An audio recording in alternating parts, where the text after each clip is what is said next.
하나님의 말씀은 누가복음 4장 16절입니다. 예수께서 그 자라나신 곳 나사렛에 이르사 안식일에 자기 규례대로 회당에 들어가서 성경을 읽으려고 서심해. 자, 우리 예수님께서 드디어 아버지 하나님의 때가 되셔가지고 30여 년 동안에는 그 육신의 양부모 슬하에서 그 육신의 부모님을 잘 섬기면서 또 이 땅에서 사람의 모습으로 오셨기 때문에 사람으로서 예수님이 직업도 가지셨어요. 무슨 직업이요? 목수의 직업을 가지셨습니다. 목수의 직업은 그때 당시 아주 그런 비천한 그런 직업으로 취급을 받던 그런 시대였습니다. 그런 비천한 직업을 예수님이 스스로 택하셔가지고 그렇게 목수일을 하시면서 그렇게 가족을 돌보시는 그런 생활을 하시다가 드디어 이제 이 땅에 오신 그 목적을 예수님이 이루셔야 되잖아요. 하나님이 정하신 때가 된 거예요. 범사에 때가 있다고 하셨으니까 하나님의 정하신 때. 그래서 하나님의 이제 아들을 보내서 이 인류를 구원하실 그 때가 이제 되신 거로 예수님께서 공생애의 삶을 사시기 위해서 예수님께서 갈릴리에서 요단강 세례요한이 회개의 세례를 베풀고 있었던 그 요단강으로 가서 예수님께서 겸손하게, 예수님은 누구십니까? 성자 하나님이시지 않습니까? 성자 하나님. 그 창조주 성자 하나님께서 겸손하게 그 높으신 그 지체 높으신 그 존재를 겸손하게 낮추셔서 세례 요한으로부터 세례를 받으셨습니다. 그리고 나서 예수님께서 광야로 성령의 이끄심을 받아서 광야로 가셨어요. 거기서 40일을 물 한 방울 드시지 않으시면서 금식하셨어요. 인류를 구원하신 그 공생의 사역을 이제 시작하시기 위해서 우리처럼 세례도 받으시고 온전한 물침내 세례를 받으시고 그리고 40일 금식을 하셨습니다. 그리고 이제 그 금식을 마치시고 성령의 권능으로서 갈릴리로 예수님이 이동을 하셨어요. 그래서 처음에 이제 그 공생애를 시작하실 때 처음으로 이제 갈릴리 회당에 서신 그 역사적인 이 사건, 정말 이제 인류사에서 이 한 페이지를 장식하는 이 역사적인 사건이요. 예수님께서 천국 복음을 이제 전하시기에 이르러서 이사야 선지자가 이사야 9장에서 예언하기를 이 땅의 빛을 밝히는 그런 역사는 갈릴리에서부터 시작이 된다. 갈릴리에서도 시작이 될 거라는 이사야 9장 1절로 2절 말씀을 이루시기 위해서 예수님께서 일부러 갈릴리 나사렛으로 가셔가지고 이렇게 안식일날, 이제 우리는 이 주일 안식일을 지키고 있어요. 예수님이 부활하신 이후에는 우리 그리스도인들의 안식일은 예수님이 부활하신 날에 우리에게 진짜 안식일이 되는 거예요. 그러니까 율법에 속한 사람은 율법의 마지막 날인 토요일에 안식일을 지켰지만은 그게 새로운 언약을 예수님께서 이제 세우셨기 때문에 새로운 언약, 신약을 받은 우리 그리스도인들은 예수님께서 사망의 권세를 깨뜨려 버리시고 우리에게 참된 평강과 영생을 주신 이 부활의 날을 참 안식일로 지켜서 이렇게 주일날 모여서 하나님 앞에 거룩하게 예배를 드리는 거예요. 근데 예수님께서는 이제 그때 당시에 이제 율법 시대 상황이었기 때문에 예수님께서 안식일에 자기 규례대로 회당에 들어가셨어요. 그러면 자기 규례라는 것은 예수님께서 지금 갑자기 공생애를 하시기 위해서 이렇게 보이시려고 이렇게 하신 것이 아니었고 지금껏 어린 그 유년 시절부터 계속 이렇게 사람으로서 이 땅에 오셨기 때문에 사람으로서 해야 될 그 일, 그리고 하나님을 섬기는 일, 그리고 전도서 12장에서는 우리 인생이 하나님을 섬기는 것이 잘하는 일이에요? 잘하는 일도 물론 잘하는 일이지만은 그냥 본분이에요. 우리 인간이 하나님 여호와를 섬기는 것은 특별한 일도 아니에요. 인간이니까 하나님을 섬기는 것이 인간의 본분이에요. 그래서 예수님께서 자기 규례대로 어려서부터 이렇게 쭉 이런 일 해오신 거예요. 하나님을 섬기시는 일을. 그래서 안식일날 자기 규례대로 회당에 들어갔습니다. 유대인들은 각 마을마다 지금 우리가 이제 이 신약시대에 여기저기 이렇게 개신교회가 세워져 있잖아요. 그처럼 유대인들은 각 마을마다 회당을 이렇게 만들어가지고 안식일에 이렇게 모여가지고 하나님 앞에 예배드렸어요. 성경도 읽고 찬양도 하고. 그래서 바로 그렇게 하나님께 이제 예배드리기 위해서 예수님께서 회당에 들어가셔가지고 늘 해오시던 대로 성경을 읽으셨습니다. 제가 방금 읽었잖아요. 누가복음 4장. 2000년 전에 예수님께서 읽으신 그 성경을 제가 읽은 거예요. 자, 해당에 들어가서 성경을 읽으려고 서심해. 이렇게 딱 이제 그 읽으시는 자리가 있을 거 아니에요? 읽으시려고 서신 때 17절에 선지자 이사야의 글을 드리거늘. 그러니까 이사야 성경을 갖다 드렸다는 거예요. 근데 우리가 이제 예수님은 신이시기 때문에 굳이 이제 어떤 암흑의 사람한테 이 이사야 성경을 가져오세요. 우리가 정확하게 이제 조금 이따 보겠지만 이사야 61장인데 이사야 성경을 가져오세요. 이렇게 말씀을 하셨을 수도 있지만은 예수님은 신창조주시잖아요. 전능하신 분이기 때문에 그냥 굳이 말씀하시지 않고라도 그 사람의 마음에 감동을 주셔가지고 그 이사야 성경을 가져오게 하실 수도 있었어요. 그렇잖아요. 그러나 이제 그 두 경우이지만 성경에 딱히 이렇게 해서 가져오라고 돼 있지 않았기 때문에 우리가 생각만 하는 거예요. 그러나 굳이 말씀을 하시지 않았어도 예수님의 그 능력으로 이사야 성경 그 두루마리를 가져오게 하셨을 거예요. 또 그렇지 않으면 이사야 읽을 그 시간에 이사야 성경 부분을 가져와서 이렇게 하실 수도 있고 그래서 어쨌든 이사야 성경을 이제 갖다 드렸어요. 우리가 지금 보고 있는 이사야 성경입니다.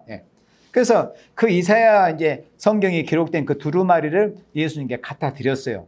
그러니까 책을 펴가지고 이게 돌돌돌 말하는 거 두루마리 이렇게 펼치실 거 아니에요. 펼쳐가지고 이렇게 기록한 데를 찾으셨습니다. 이렇게 기록한 데.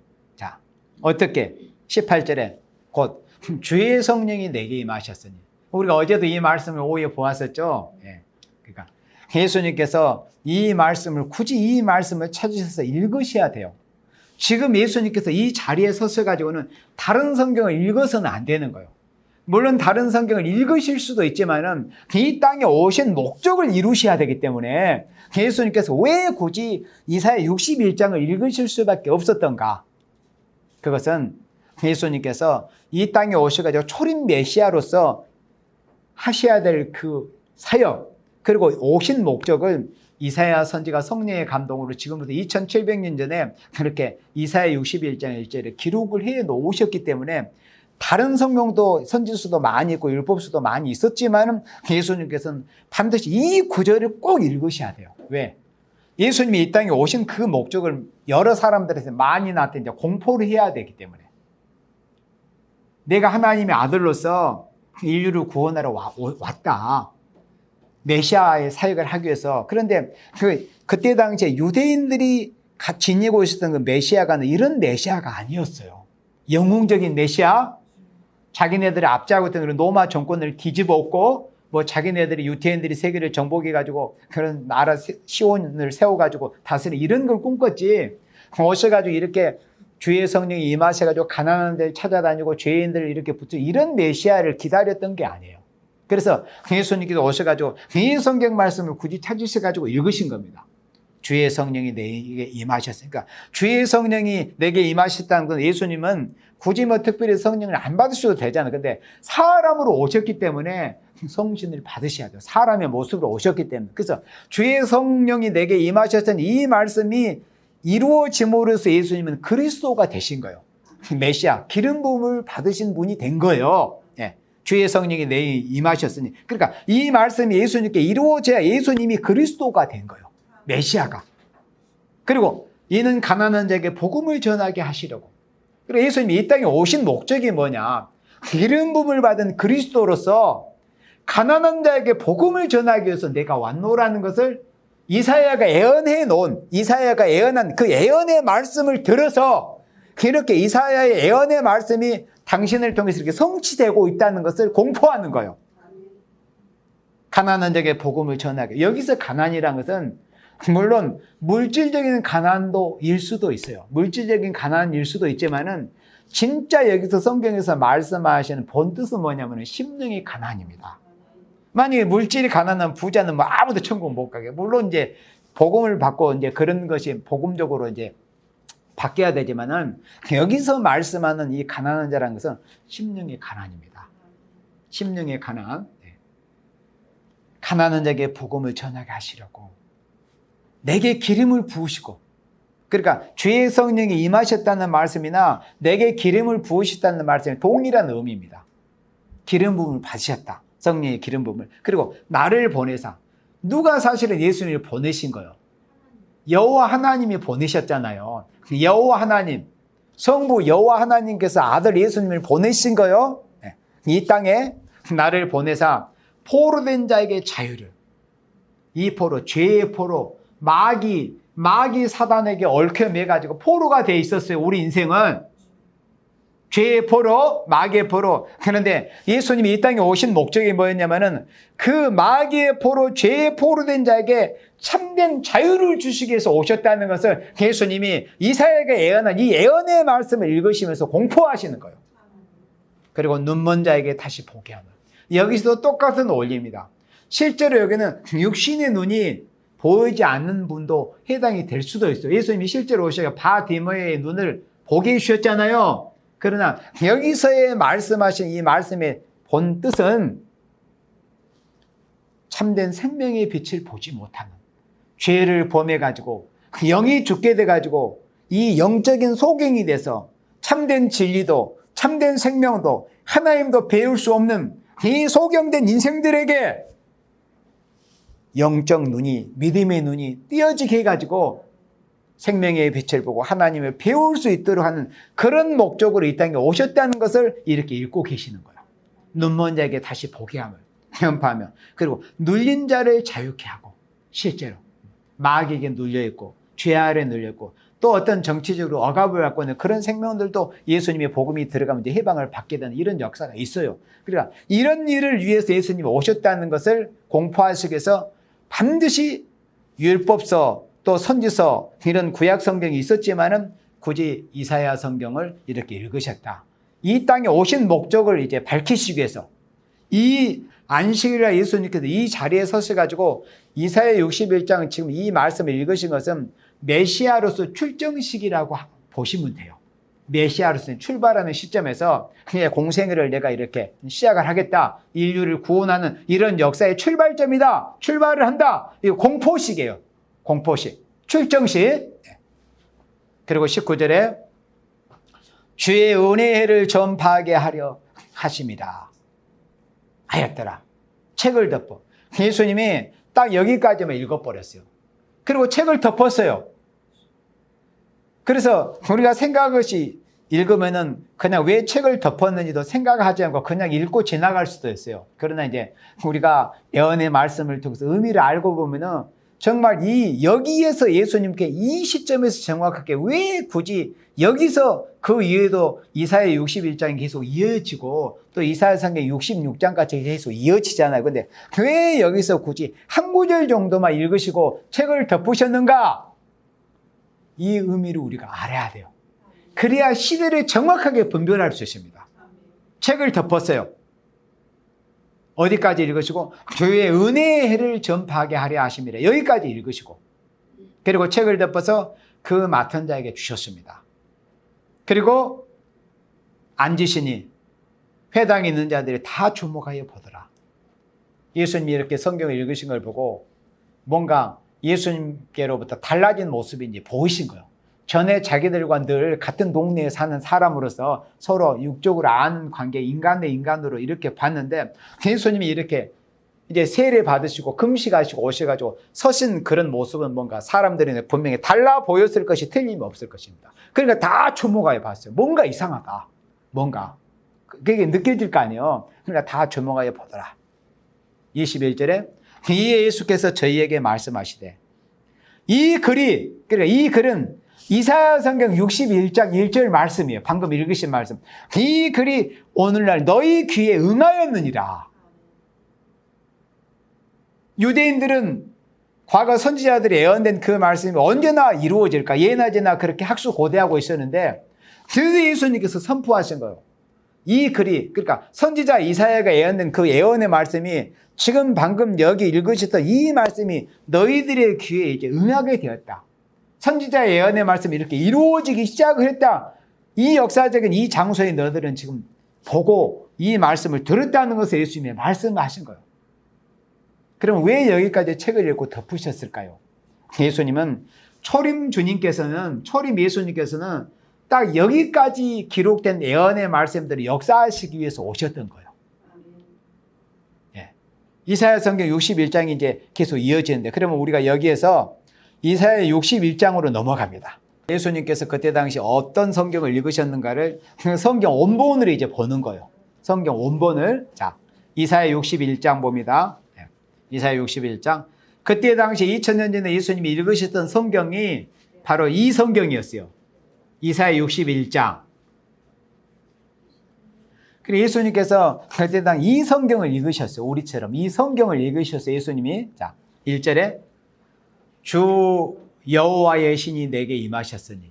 그러니까 원문에는 주 여호와로 되어 있어요. 주 여호와의 신이 내게 임하셨으니 이는 여호와께서 내게 기름을 부으사. 그러니까 아버지 하나님의 거룩하신 칭호가 여호와시라고 그랬어요. 그래서 여호와께서 내게, 예수님 당신에게 기름을 부으사 가난한 자에게 아름다운 소식을 전하게 하려 하십니다. 나를 보내사 마음이 상한 자를 고치며 포로된 자에게 자유를, 갇힌 자에게 노임을 전파하며 여호와의 은혜의 해와. 예수님이 딱 여기까지만 잘라서 읽으셨어요. 그런데 보니까 이제 예수님이 읽으시던 성경 원문을 보니까 여호와의 은혜와 우리 하나님의 신호의 날을 전파, 이 말씀이 계속 이어지거든요. 그런데 예수님께서는 왜 은혜의 해와 딱 여기까지만 읽고 칼로 자르듯이 딱 그쳐버리고 책을 덮으시고 앉으셨을까?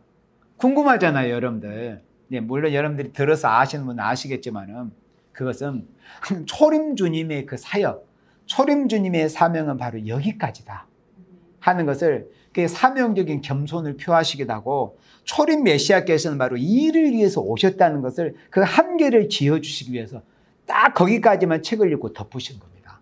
그래서 예수님께서 읽으신 이 은혜와 여기까지가 예수님의 초림 주님의 사명이기도 하지만은, 예수님은 그리스도의 종들, 하나님의 사람들, 그리스도의 종들과 그리스도의 성도들이 해야 될 사명입니다. 2000여 년 동안에 이 기독교 복음이 온 세상에 전해졌잖아요. 은혜로운 시기에. 그 은혜로운 시기에 전해져야 될 그 복음의 내막이 여기 한 구절에 압축이 되어 있는 거예요. 가난한 자에게 기독교, 예수 믿으세요. 예수 믿고 구원받으세요. 우리 천국 갑시다. 예수님은 사랑의 하나님이십니다. 가난한 자에게 복음을 전하라고 하셨습니다. 심령의 가난한 자는 복이 있다고 하셨습니다. 이렇게 예수님과 12사도들을 시작을 해서 모든 그리스도의 성도들이 전 세계 2000년 동안에 복음을 전한 내막이 바로 이 내용 안에 다 포함이 돼 있었고, 이 내용을 사실은 벗어나면 안 돼요. 물론 다른 성경도 읽고 볼 수는 있어요. 그러나 이제 전할 수는 있지만은 사명의 한계가 왔다, 이렇다는 것을 말씀을 했다 이겁니다. 그렇다고 해서 우리가 뭐 심판에 가는 그런 말씀을 1000년 전에 살았던 분들 안 읽었겠어? 읽었잖아요. 그러나 읽을 수는 있지만은 하나님의 그 역사, 그 역사의 한계는 예수님이 재림하시기 전까지는 바로 예수님이 은혜의 해를 전파하게 하려 하심이라, 여기까지 하나님께서 하나님의 그 역사의 한계를 딱 한정을 지어 놓으셨다는 거예요. 그래서 예수님께서 은혜의 해와 여기까지만 읽고 마셨어요. 그런데 하나님이 선지자들을 통해서 애언케 하신 말씀이 이러면, 애언의 말씀은 언제 이루어져도 이루어져야 되는 거잖아요. 그렇잖아요. 그러면 은혜의 해와 예수님이 여기까지 읽고 마시는데 우리 하나님의 신호의 날을 전파해요. 그러면 우리 하나님의 신호의 날을 전파한다고 여기 이사야 선지자가 2700년대 애언을 했는데, 그러면 이거는 도대체 누가 전하느냐? 이거는 초림 예수님은 은혜의 해까지만 읽고 마셨는데, 그러면 누군가는 전해야 될 거 아니에요. 신혼의 날을 전파한다는 거. 신혼의 날을 전파한다고 했으니까 누군가는 신혼의 날을 전해줘야 될 거 아니에요. 그게 바로 예수님 재림시에 쓰임받을 종들의 사명이라는 뜻입니다. 예. 예. 그러니까 초림 예수님께서는 은혜의 해와 여기까지가 초림 예수님의 사명이고, 초림 예수님을 믿고 섬겼던 그리스도의 종들과 성도들의 사명이었어요. 사명의 한계. 그러니까 세례 요한도 그랬잖아요. 예수님 오셨을 때 나는 쇠하여야 하겠고 예수님은 흥하여야 하겠다. 자기는 아무리 여자가 낳은 자 중에 가장 뛰어난 사람이긴 하지만은 예수님하고는 비교할 수가 없잖아요. 그러니까 나는 쇠하고 나는 율법으로서 마지막 선지자일 뿐이고 내 뒤에 오시는 분은 흥하시고 나는 그분의 신들매를 풀고도 감당할 수 없다. 그분을 너희들이 믿고 섬기고 그분을 따라야 된다. 그래서 자신의 사명의 한계를 정확하게 지어 이런 겸손함. 그러니까 세례 요한 같은 겸손함이 있어야 지금 이 시대를 사는 그리스도인들과 하나님의 종들이라고 하는 분들이 다시 오실 재림 예수님의 복음을 들을 수 있고 볼 수 있고 믿고 따라갈 수가 있는 거예요. 세례 요한 같은 겸손이 있어야 돼요. 사명적인 한계, 시대의 사명의 한계. 그러니까 베드로와 보아너의 사명의 한계가 뭔가를 정확하게 알아야 돼요. 그 사명의 획선을 바로 그어야 됩니다. 그렇게 보여준 분이 세례 요한이고 또 예수님이셨어요. 그래서 은혜의 해와 여기까지 읽으시고 나신 것은 초림 주님의 사명, 또 초림 주님의 복음을 전하는 천국 복음을 전하는 종들의 사명은 바로 여기까지다. 예수님이 이렇게 선을 딱 지어주셨다, 그어주셨다. 그런데 본문에서 보니까 하나님의 신호의 날을 전파하는 일이 있네. 그러면 이 사명은 누가 할 건가? 누가 해도 해야 될 거 아니에요. 꼭 우리가 안 할지라도 설령 누군가는 해야 될 사명이잖아요. 그런데 그 일에 만약에 쓰임 받는다는 건 얼마나 감사할 일이며 영광스러운 일입니까? 보람된 일입니까? 인생으로 태어나서 이 마지막 시대를 살면서 예수님 재림을 앞두고 이제까지는 은혜와 여기까지 예수님이 읽으신 것처럼 예수님의 죄를 사뇨 죄인도 불러서가지고 은혜를 베풀어서 용서해주고 천국 가게 하시는 그는 은혜의 복음이 전해질 때 쓰임받는 종들은 물론 복 있는 사명들이었잖아요. 그런데 이 마지막 때는 예수님이 재림하실 때는 앞두고는 신혼의 날을 전파하는 일에 쓰임받는 종들이 이제 복을 받은 생명, 복 받는 종들이고 복 받은 이 성도들이요. 그래서 마태복음 24장 45절에 때에 따른 양식을 나눠주는 종이 보이고 그 집안 사람들이 그를 받아먹는 그런 집안 사람들이 복이 있다는 걸 말씀을 한 거예요. 그 때를 정확하게 알아야 되는 거예요. 그래서 이제 신혼의 날, 신혼이 뭐냐 그러면 신혼은 쉽게 온수를 갚아준다는 뜻입니다. 별신자, 이 한자적으로 이제 요즘 개혁성경에는 신혼이라고 안 되고 뭐 보복인가 보수로 그렇게 되어 있어요. 제가 보는 개혁성경에는 신혼이라고 되어 있어요. 신혼. 그럼 신혼이 뭐냐? 신혼은 한자적인 이제 의미인데 온통한 사정을 풀어준다는 겁니다. 별신자, 온통할 온. 온통함을 풀어주는 거예요. 이 온통함을 풀어주는 복음이 전해져야 되는 거예요. 온통함을 풀어주는 이 복음이. 그러면 이 복음이 이제 누구한테 해당이 됐는가 이것도 알아야 돼요. 신혼의 복음이 아무한테나 해당이 되는 게 아니에요. 이거 굉장히 참 두려운 말씀인데 그러면 신혼의 복음이 과연 누구한테 전해질까? 이 은혜의 복음 누구한테 전해졌어요? 죄인들, 우리 같은 우리가 예수님 만나기 전에는 지옥의 자식 죄인들이었잖아요. 예수님 영접하기 전에는 그러니까 이 은혜의 복음은 우리 같은 이 옛날 이방 죄인들한테 전해져야 될 복음이 은혜의 복음이에요.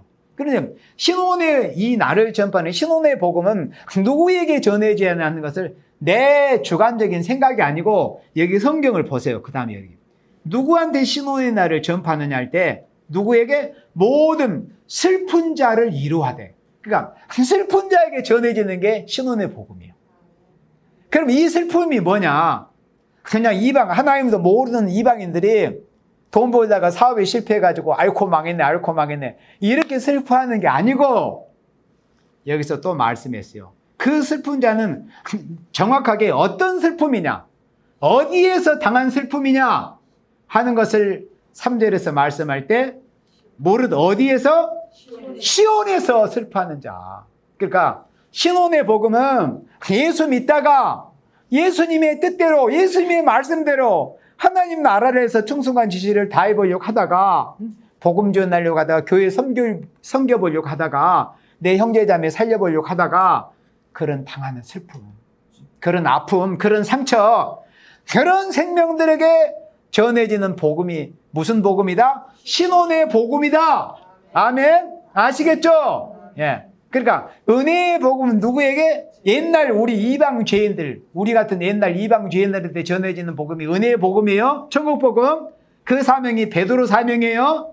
그런 사명에 의해서 전 세계 기독교 복음이 이렇게 세워졌어요. 교회들이. 그러나 이제 예수님 재림하셔 다시 오실 때가 되면은 신혼의 날을 전파하는 일이 있게 되는 거예요. 이게 하나님의 역사예요.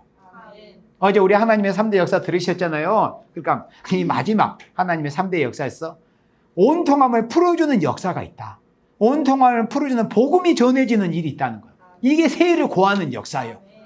신혼의 날을 전파하는 일이 있다. 그러면 신혼의 날은 누구에게 전해진다? 슬픈 자. 모든 슬픈 자를 위로한다고 했잖아요.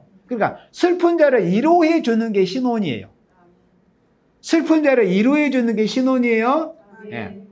근데 그 신혼의 복음을 누구에게 전해진다? 시온에서 슬퍼하는 자에게 화관을 줘. 화관이라는 것은 꽃다발이에요. 쉽게 꽃다발. 그러니까 꽃다발 주는 것은 상대편을 위로하고 막 기쁨을 축하하는 의미에서 주는 게 꽃다발이지 않습니까? 근데 이 신혼의 복음은 마치 꽃다발을 줘서 축하하고 위로하듯이 이제 이런 복음이라는 거예요. 화관을 줘서 기쁨을 준다는 거예요. 기쁨을 준다. 시온에서 슬퍼하는 자에게. 그래서 신혼의 복음은 누구에게 전해지는 거냐? 이걸 알아야 되고, 신혼의 복음은 아무나 사실은 받을 수 없습니다. 이거는 성경을 벗어날 수가 없어요. 시온에서 슬퍼하는 생명들, 정말 예수님을 바라보면서 일고 오심 예수님의 오심을 기다리면서 주님의 나라를 사모하고 주님의 은혜와 주님의 말씀과 주님의 나라를 사모하면서 어떻게 하나님의 영광을 목적을 두고 충성과 진실을 다했던 그런 생명들, 그런 과정에서 슬픔을 당해요. 상처도 받고. 나는 저 생명을 중심으로 그리스도의 사랑으로 사랑하고 살려보려고 하는데 때로는 배신하기도 하고 때로는 그렇게 안타까운 그런 일을 당하기도 하고, 이런 것을 통해서 막 상처가 쌓일 거 아니에요. 마음이 찢기고 상처가 쌓이지 않겠습니까? 그러면 그런 상처를 꿰매주는 복음이 신혼의 복음이에요. 상처를 꿰매주는, 이 갈기가 찢겨진 이 상처를 꿰매주는, 상처를 이루어주고 꿰매주는 복음이 신혼의 복음이다. 이것이 말세 복음이라고 하는 거예요. 아름다운 소식. 그리고 그 화관을 줘 그 죄를 대신하면, 여기서 죄라는 건데 슬픔을 상징해요. 우리 옛날 이제 어른들은 이렇게 슬픈 일을 당하면 막 이 티끌먼지도 머리에 막 뒤집어 쓰고 옛날 사람들 그랬잖아요. 그러니까 죄를 대신한다는 것은, 죄는 슬픔을 상징해요. 티끌을 막 사람이 죽거나 슬픈 일을 당하면 티끌먼지를 옛날 어른들 머리에 막 뒤집어 썼다는 것인데, 그 죄를 대신하는 건 슬픔을 대신하게 해준다는 거예요. 무엇으로? 신혼의 복음을 전파해가지고 그 죄를 대신하며 희락의 기름으로, 기쁘고 즐거운 기름으로 그 슬픔을 대신하면, 그러니까 성령의 충만한 은혜를 주셔가지고 기쁘고 즐겁게 해주셔가지고 그 슬픔을 대신하게 해주신다는 거예요. 그리고 찬성의 옷으로 그 근심을 대신하시고, 우리가 예수 믿는 사람도 주님이 오시는 길을 향해서 나아가는 과정에서는 여러 가지 그런 근심된 일이 있어요. 로마서에 사도 바울이 다른 근심도 있었지만은 사도 바울도 우리와 똑같은 성정을 가진 분이었기 때문에 그분의 근심 중에 제일 큰 근심이 뭐였어요? 자기 골육 지친 살리는 거였어요. 유태인들. 자기가 이방인을 살리는 그런 사도로 세우심을 입었지만은 정작 복을 받고 복음을 받아야 될 자기 골육 지친인 유태인들이 복음을 대적하고 거역을 했잖아요. 그러니까 그것이 큰 마음의 이 고통이고 힘듦이었어요. 그래서 심지어 사도 바울은 차라리 내 생명은 죽고라도 자기의 권력인 유태인들이 살기를 바랬어요. 모세도 그랬잖아요. 구약 때 큰종 모세, 또 신약 때 큰종 사도 바울이 그랬어요. 그런 심정. 그러니까 우리가 그런 심정을 우리가 가질 수 있다는 것은 하나님께 은혜를 받은 생명들만이 그런 심정을 가질 수 있어요. 우리가 이 빛을 받았고 우리가 빛을 알지 못했으면 무엇이 바른 길이고 무엇이 생명인지 모르는데, 이게 빛을 받고 나서는 살 길이라고 복이 뭔가를 알고 나서는 누가 생각이 나요? 사랑하는 내 가족들, 내 골육지진들이 생각이 나지 않습니까? 그러니까 예수 믿는 생명들은 그런 근심들이 있어요. 생명을 살려보려고 하나님의 영광을 목적하고 하는 그런 삶 속에서 근심들이 있지만은 그 찬송의 옷으로 그 근심을 대신하게 하신다는 거예요. 이것이 신혼의 복음이다. 그리고 그들로 의의 나무 곧 여호와의 심으신 바 그 영광을 나타낼지라 일컬음을 얻게 하려 하십니다. 의의 나무, 여호와의 심으신 바 그 영광을 나타낼 자라고 많은 사람들에게 일컬음을 얻게 한다는 것, 칭함을 받게 한다는 것, 이런 은혜를 하나님 입혀주시겠다. 그리고 4절에 그들은 오래 항폐했던 곳을 다시 쌓을 것이며, 여기서 오래 항폐했다는 것은 어떤 곳을 지칭하냐면은 6,000년 동안 항폐해 있었던 그 에덴 동산을 지칭하는 거예요. 그러니까 구약 유태인들의 입장에서는 이 말씀이 바벨론에게 망했던 그 예루살렘 성전, 부셔졌던 성전과 예루살렘이 70년 만에 다시 회복이 되는 것으로 이제 보여질 거 익혀줄 수 있지만은, 물론 그런 것도 이제 희망을 주는 말씀이었지만은, 여기서 말씀하는 진짜 의도는 뭐냐면은 예수님이 오신 이후에 되어질 일이에요. 여기 1절에서 그랬잖아요. 이사야 61장 1절 말씀, 예수님이 초림으로부터 출발을 하잖아요. 그러니까 예수님이 이 땅에 초림으로 오신 이후에 되어질 일들이란 말이에요. 그러면 이 말씀이 구약 때 이루어진 말씀이면 예수님이 일단 오셔야 되니까, 오시고 나서 이루어질 말씀. 그러면 예수님이 오시고 나서 황폐됐던 곳이 다시 쌓는 것이 어느 곳을 말씀하겠어요? 바로 우리의 인류의 시조 아담하가 범죄해가지고 잃어버렸고 황폐했던 그 에덴 동산이 다시 복구되는 역사. 이 역사가 바로 신혼의 복음이라는 거. 그래서 오래 황폐했던 곳을 다시 쌓을까? 그렇다면은 다시 여기 4절 첫 부분을 봐보세요. 오래 황폐했던 곳을 다시 쌓는다고 했는데, 누가 오래 황폐했던 곳을 다시 쌓는다고 했어요? 그들. 그럼 여기서 그들이 도대체 누구일까요? 시온에서 슬퍼했던 생명들입니다. 내가 예수님을 잘 섬겨보는 그런 과정에서 다른 사람들의 핍박도 받고 어려움도 당하고 모진 고생도 하고, 그럼 얼마나 시온에서 그 교회에서 내가 참되게 신앙생활을 해보려는 그런 과정, 슬픔이 있습니까? 그런 시온에서 슬퍼하는 자가 여기에서 그들에 해당이 돼요. 시온에서 슬퍼하는 자들이 오래 황폐했던 곳을 다시 쌓는다, 이런 의미입니다. 그래서 이 신혼의 복음은 시온에서 슬퍼하는 자들에게 전해지는 복음이고, 시온에서 슬픔이 있는 생명들이라 많이 들려질 수 있는 복음, 보여질 수 있는 복음, 열려질 수 있는 복음이에요. 여러분들은 안타까운 마음에서 복음을 전해보려고 하지만은 그게 그런 게 아니에요. 그게 그런 게 아니고, 이 신혼의 복음은 정말 하나님의 말씀대로 살려보고 살아보려고 했던 그런 분들, 정말 하나님의 영광을 목적하고 예나 전에 예수님이 오시기를 기다리면서 나 자체는 부족하지만 그래도 하나님의 영광을 목적하고 살아보려고 했던 그런 참된 시온, 하나님 보시기에 참 하나님의 자녀된 이런 생명들에게 전해지는 복음, 전해질 수밖에 없는 복음이 신혼의 복음이라고 하는 겁니다. 아름다운 소식.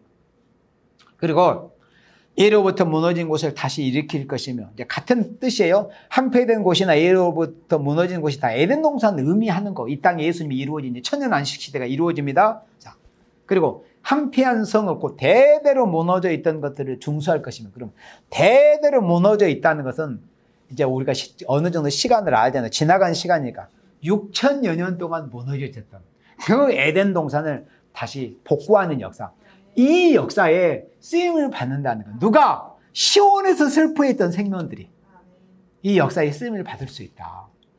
그러니까 그리스도 안에서 많이 슬퍼하고, 그러니까 욕적인 것으로 슬퍼한다는 것이 아니라 하나님의 영광 때문에, 그리스도 때문에, 예수님 때문에, 예수님 복음 전하려고 내가 내 형제 자매를 살려보려고 하는 그런 과정에서 많이 슬픔이 있던 그런 생명들은 복된 생명들이에요.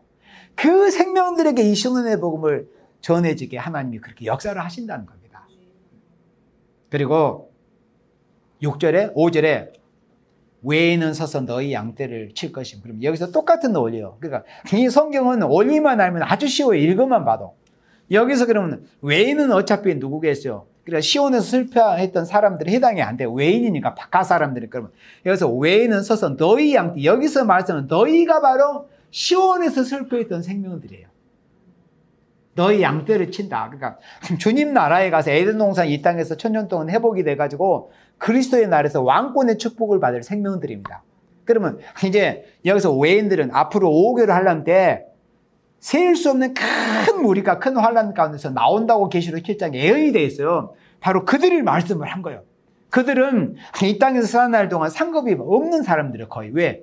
갑자기 환란 가운데 급히 예수 믿고 나온 생명들이기 때문에 상급이 없어. 그러면 하나님의 행함 따라 갚아주시는 게 하나님의 공의잖아요. 그러니까 주님 나라에 가면 이들은 큰 상급이 없을 거 아니에요. 큰 환란에서 갑자기 예수 믿고 나온 생명들. 그런데 여러분들처럼 미리서 주님께 부르심을 받고 먼저 이 신혼의 복음을 받아가지고 생명을 살리는 데 쓰임을 받았다면 상급이 얼마나 많겠어요.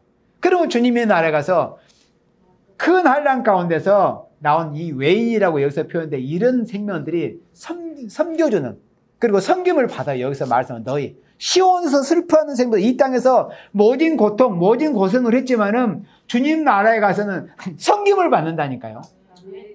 주님 나라에 가서도 계속 섬기는 생활을 하고 싶어요? 주님 나라에 가서도 계속 고생하고 땅 파고 그렇게 하고 싶어요? 주님 나라에 가서는 섬김을 받아야 될 거 아니에요. 고생은 이 땅에서 끝해야지. 아멘? 주님 나라에 가서는 그러려고 우리가 이 땅에서 고생하고. 우리가 요셉을 생각해 봐요. 요셉이 형님들한테 팔려가지고 얼마나 고생 13년 했습니까? 고생 끝에 그 결과가 어땠어요? 얼마나 영광스러운 자리에 올랐습니까? 마치 그와 같은 거. 근데 요셉이 왜 이렇게 영광스럽게 됐어요? 꿈이 이루어져 가지고. 꿈이 뭐예요? 그 꿈을 통해 양식을 준비했거든. 그 양식을 준비해가지고 자기 하나님의 백성이 자기 민족을 살렸어요. 여러분들이 똑같은 이치예요. 그러니까 여러분들이 오늘의 믿음의 형제 자매된 교회들한테 요셉처럼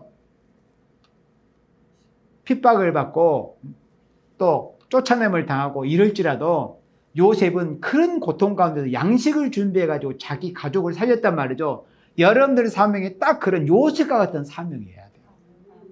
여러분들이 양식을 준비해야 돼요. 그 양식은 어떤 양식이요? 하나님의 말씀. 아모스 8장 11절에 마지막 때 하나님께서 땅에 기근을 보내는데 다른 기근이 아니라 여호와의 말씀을 듣지 못하는 기근이라고 했잖아요. 그 말씀을 여러분들이 준비를 해야 돼요. 요셉의 사명을 감당을 해야 돼요. 여러분들이 지금은 사람들의 여러 말도 듣는 일도 있겠지만 그러나 요셉처럼 그런 가운데서도 생명을 살리는 이 예언의 말씀으로 생명의 양식을 준비하면은 결국은 형제자매 살려낼 수 있습니다. 아멘. 그래 요셉의 사명을 감당해야 된다. 그래서 5절에 외인은 서서 너희 양떼를 칠 것이며 이방 사람은 너희 농부와 포도원 지교가 될 것이나 6절에 오직 너희는 그러니까 여기서 너희가 또 다시 반복이 됩니다. 이 여기서 너희가 또 누구겠어요? 시온에서 슬퍼했던 생명들 하나님의 뜻대로 살아보려고 하다가 또 예언의 말씀을 지켜보려고 하다가 시온에서 슬픔을 당했던 그런 생명들 그런 생명들이 6절에 오직 너희에 해당이 된다는 거예요. 오직 너희는 여호와의 제사장이라. 제사장은 구약시대 하나님께 제사 드리는 사명이 제사장이었어요. 그러면 지금은 뭐예요? 우리가 짐승 잡아서 제사 드리는 게 아니잖아요. 예수님께서 이제 그 모든 촉죄 제사를 한 번에 다 이루셨기 때문에 우리는 예수님의 이름의 공로를 통해서 함께 신령한 예배를 드리는 거예요. 그럼 우리가 이 시대의 제사장의 사명이라는 것은 이렇게 예배 시간에 신령한 예배를 드리는 거예요. 영과 지혜 충만한 예배. 신령과 진정으로. 그러니까 신령이라는 것은 성령 충만함. 그리고 진리는 진리의 말씀. 그러니까 성령과 진리의 말씀이 충만한 예배를 드리는 생명이 이 시대의 뭐다? 제사장이다. 그래서 오직 너희는 여호와의 제사장이라. 하나님 앞에 성령과 진리의 말씀이 충만한 예배를 드리는 자라면 누구라도 하나님이 보실 때 제사장이에요. 목사라는 그런 어떤 그 직분이 하나님 앞에 제사장을 다 대변하는 게 아니라 누구라도 이름 없는 성도라도 하나님이 보시기에 성령이 충만하고 이 시대적인 진리의 말씀이 충만한 예배를 드리는 생명이 되면 하나님이 보시기에는 제사장으로 인정을 하셔요. 그래서 왕 같은 제사장. 제사장의 사명을 잘해야 왕이 되는 거예요. 왕권 여러분들 누리고 싶죠? 그러면 제사장의 직분을 잘해야 되는 거예요. 우리가 삶의 제사가 상달이 돼야 되고 이렇게 신령한 예배가 상달이 돼야 되는 겁니다. 아멘. 그리고 사람들이 너희를 우리 하나님의 봉사자를 할 것이며 사람들한테 그런 칭호를 이제 받는다는 거죠. 너희가 열방의 재물을 먹으면 열방의 재물을 먹어요. 지금은 우리가 어떤 생명이 돼야 되냐면은 지금 대접받으려고 하면은 이 말씀이 여러분한테 응하지 않습니다. 열방의 재물을 먹는 주님 나라가 이루어졌을 때 여러분들이 이제 하나님의 이 땅에서 인정받아서 충성과 진실에서 왕권의 축복을 받아가지고 주님 나라에 들어갔을 때 열방의 재물을 이제 조공을 받아서 먹는 거지 이 땅에서 미리서 대접받아 버리면 그만큼 상급이 없는 거예요. 예.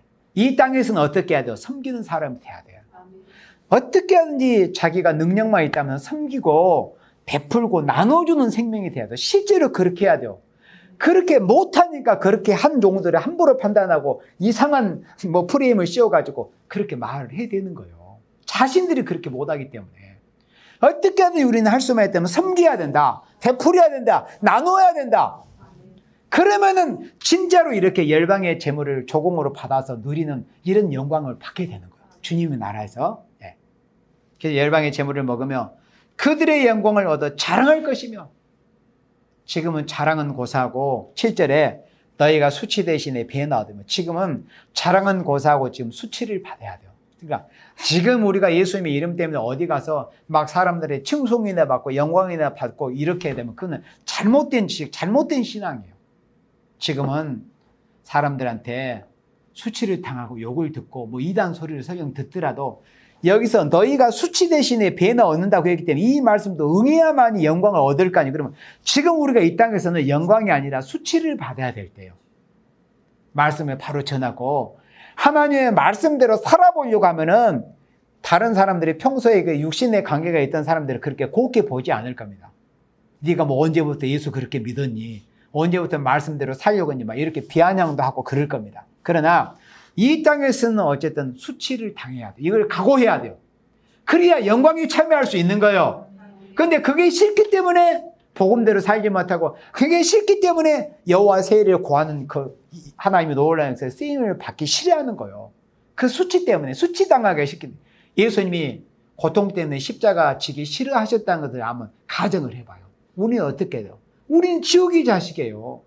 예수님이 그 고통 때문에 십자가 지시기를 꺼려 하셨다면, 그런 예수님이 순종 아버지 뜻에 순종하심으로 희생하시고 고통을 당해 주셨기 때문에 그 모진 수치, 막 침뱉음도 당하고 뺨도 맞으시고 그런 수치를 당해 주셨기 때문에 우리가 살았잖아요. 우리가 예수님의 신부될 생명, 우리가 똑같이 주님의 그 길을 가야 되는 거. 그런 수치를 이 땅에서는 당해요. 그러나 주님 나라에서는 너희들이 주님 때문에, 예수의 이름 때문에, 여호와 하나님의 이름 때문에 너희들이 수치 당했지 배나 갚아주신다. 영광으로, 왕권으로.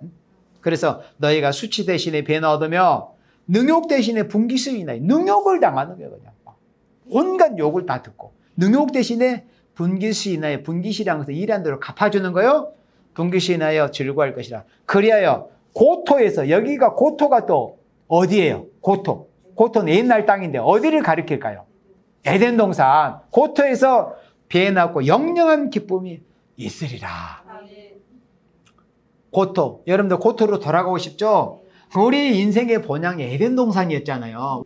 그 에덴이 회복이 되는 거예요. 그 고토로 가서 옛날 땅, 예수님 재림하셔가지고 여호와께서 새 일을 행하시면 이 땅에 새로운 시대가 이루어지는데, 새로운 시대가 이루어지는 것이 에덴 동산이 회복이 되는 것이라고 했어요. 그래서 그 고토에서 영광을 배에 넣는 거예요. 고토에서 배에 낳고 영영한 기쁨이 있으리라. 이제 이 땅에서 형제자매 살려보려고 하는 그런 슬픔, 그런 고통, 그런 아픔이 다 끝이 나요. 이 땅에서 내 형제자매 살려보려고 하면 얼마나 아픔이 있잖아요. 눈물의 기도가 있어야 되고, 이제 그런 것이 다 끝나요. 그리고 주님 나라에서는 이렇게 영영한 기쁨이 있으리라.